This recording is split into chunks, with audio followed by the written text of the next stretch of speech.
Okay, we are now on another problem, the third problem we have. So this is our third problem.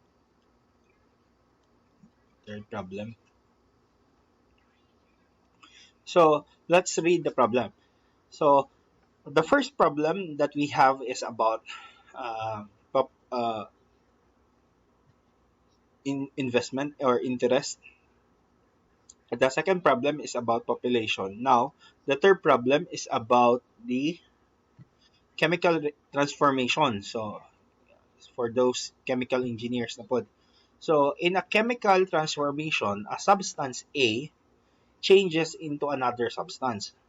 So, naday usa ka substance, after certain time, it changes to another substance at a rate proportional to the amount of A unchanged. If initially there was 40 grams of A and, and an hour later, it is 12 grams ang nabilin sa 40 grams because na-change na siya, when will be the 90% of A be transformed? Okay, so let's try. So let's A chemical transformation. So chemical A. So let's put A. That is for the A chemical A. So this is for the chemical A, which is the one that will be transforming, di ba? The one that will be changing. And the one that causes the change is with respect to time. So therefore, the one that will change is the chemical A with respect to dt, that is the rate of change of chemical A. So that is rate of change of the chemical A. So karon, so here it states that uh, the chemical A transform a in a chemical transformation, a substance A changes into another substance at a rate proportional to the amount of A unchanged, which is the chemical niya unchanged. So A is the chemical that is unchanged. So wala mausab, wala ma-transform to another chemical. So next is, so we have the rate of change is equal to or proportional daw, that is proportional to the amount of A unchanged. Proportional to A, which is A is the chemical that is unchanged because maybe it has another name, so A1 ba or A2 for the chemical that is already changed. So here we're talking with the chemical that is not changed. So now, let's start. So this is basically the same as our first topics. So mamaora ni siya. Yeah, second problem. So dA over dt is equals to Ka. So from here, just transpose this one, dA over A equals Kt. So now we can now integrate this one. So it becomes ln of A equals,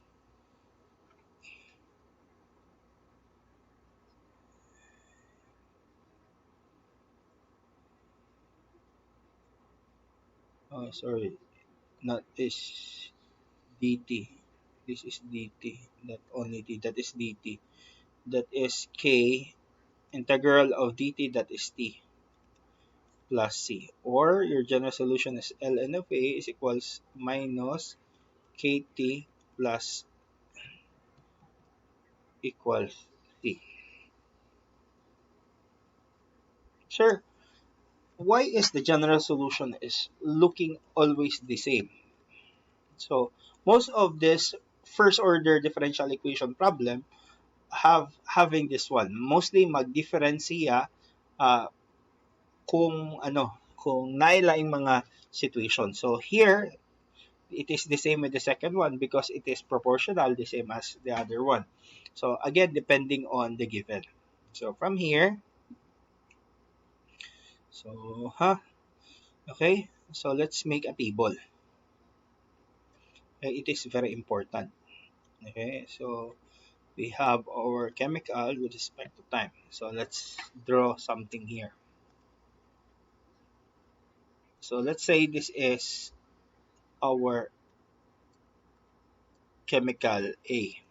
So nawala pa ma-change. Okay? So a chemical transformation is substance A changes into another substance at a rate proportional to the amount of unchanged. If initially there is a 40 grams, which is 40 grams, na siya initial 40 grams na chemical, okay, or nasa bottle ba na siya, unsa ba na siya, nasa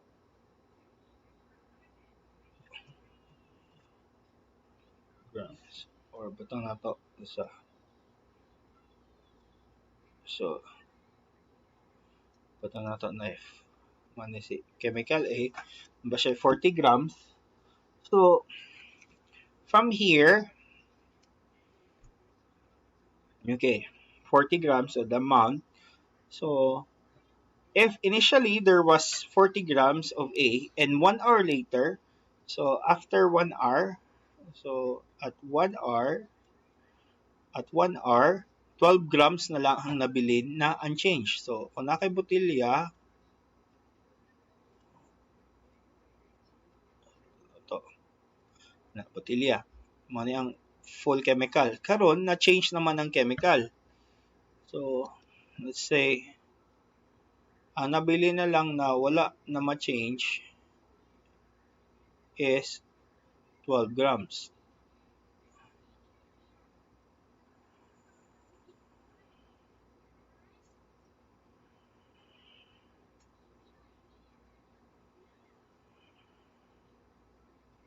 Okay, 12 grams na lang. So, meaning, kining parta na lang nga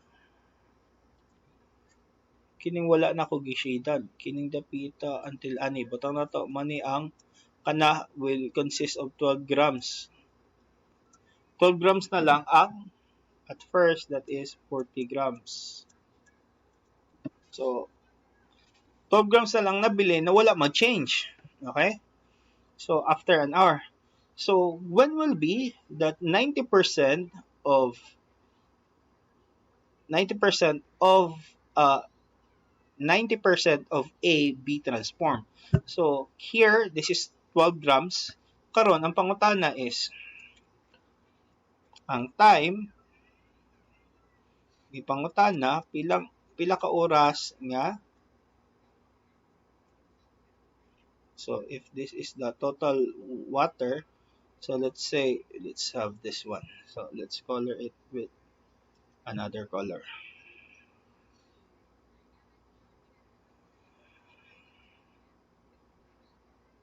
Okay.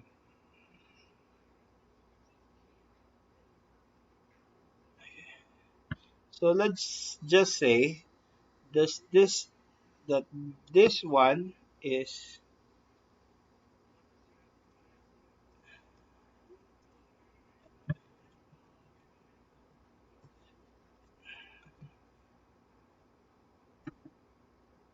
so let's just say that this one is the 90%. Kay giingon ni ba ani when will be 90% of A be transformed? So 90%. So let's say this is 90% and the remaining of that, which is this one, is the 10%, which is the 10% of the 40 grams. So money ang wala pa ma-change. Kay ang 90% is na-change naman daw. Okay? So let's plot that one. So at first, na siya 40 grams at time 0. Next one, naa siya 12 grams na lang nabilin at 1 hour. Okay? So, A is the chemical that is unchanged, not the chemical nga na-change, ha? Remember, that is the chemical nga na unchanged. Wala pa siya ma-change. So, we are talking with the one that is not yet changed. So after that, when will be the 90% of AB transform? So kining 90% daw unsong kalasa daw ni siya para mahimong 90% ang matransform. Again, we are talking about the unchanged. And now we are being asked to get the 90%. So actually, we will not put the 90% of 40 grams because that's the it's actually the 10% of the 40 grams, which is, so use your calculator, 40 times 10%, that is 0.1, right? That, divide me, sorry. 40 times 0.1, that is 10%. That is equivalent to 4, meaning that is 4 grams. So this is T0, T1, T2. That is T2. So we're looking for T2. Meaning, the 10% is equivalent to 4 grams. And this one is 90% is equivalent to 40 minus 4, that is 36 grams. So karon, di ba? Ang giingon nila 12 grams daw ang nabilin sa A nga unchanged. Karon, ang gikuha nato is the 4 grams. Dili ang 36 kay kung 36 mao man na si change. So ang gisgutan man nato ani si unchanged. So 10% lang ato ang gamiton. Okay? So from here, let's now do the calculations. Just substitutions, plainly substitution. Ln of this is t is equals to 0. So ln of a, which is 40, minus k times 0 equals c. Therefore, your c is equivalent to ln 40. Now, at t is equals to 1r. So that is ln 12 minus k times 1r equals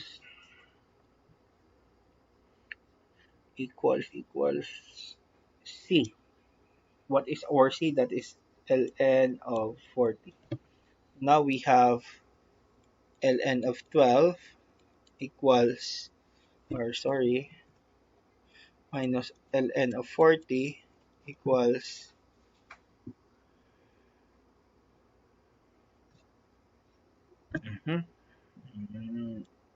k. Okay? So therefore, our k is equal to ln 12 over 40. Okay? Because this is logarithmic, so this is positive, this is negative, so 12 over 40. Now, at T2, which is 4 grams, which is 10% na lang siya sa 10% na lang ang A unchanged.